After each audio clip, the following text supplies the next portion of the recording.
ہمارے آقا صلی اللہ علیہ وسلم نے ارشاد فرمایا کہ سیدنا عمر بن خطاب اس بات کے راوی ہیں کہ میری امت کو آخری زمانے میں ان کے حکمرانوں سے سخت تکلیفیں پہنچیں گی، سرکار نے ارشاد فرمایا۔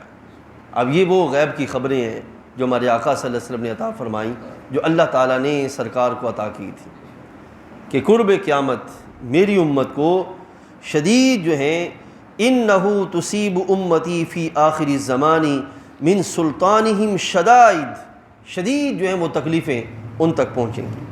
تو اب ان سے نجات کون حاصل کرے گا؟ لا ینجو منہ الا رجل عرف دین اللہ، کہ ان تکلیفوں سے نجات اس کو ہوگی جو اللہ کے دین کی پہچان رکھتا ہوگا۔ کیا مطلب؟ ان سے بچنے کا رستہ اسے آتا ہوگا، اللہ کے دین میں جو اس کا رستہ بتایا گیا ہے وہ اس کو آتا ہوگا، وہ بچ سکے گا۔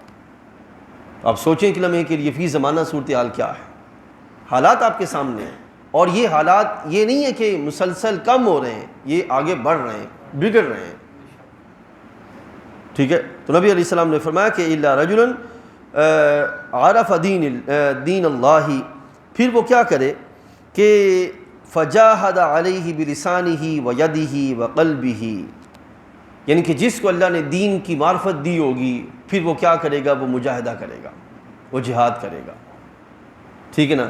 کس کس سے ذریعے؟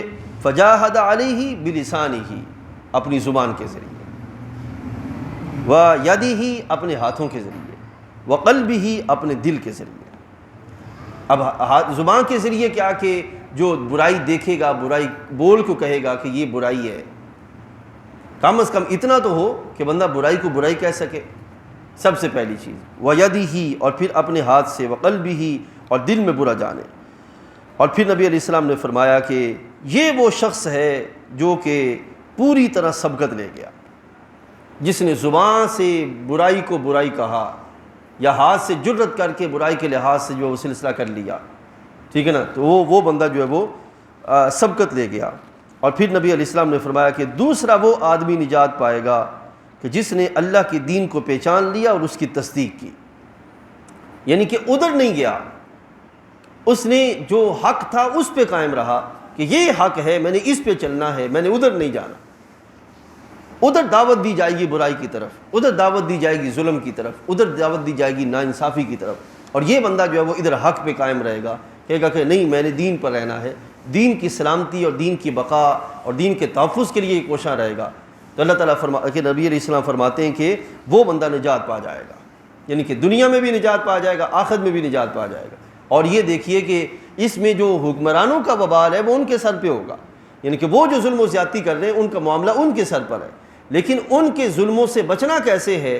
یہ جب تک دین کی معرفت نہیں ہوگی اس تک بچ نہیں سکے گا، اس تک اپنے آپ کو سنبھال نہیں سکے گا۔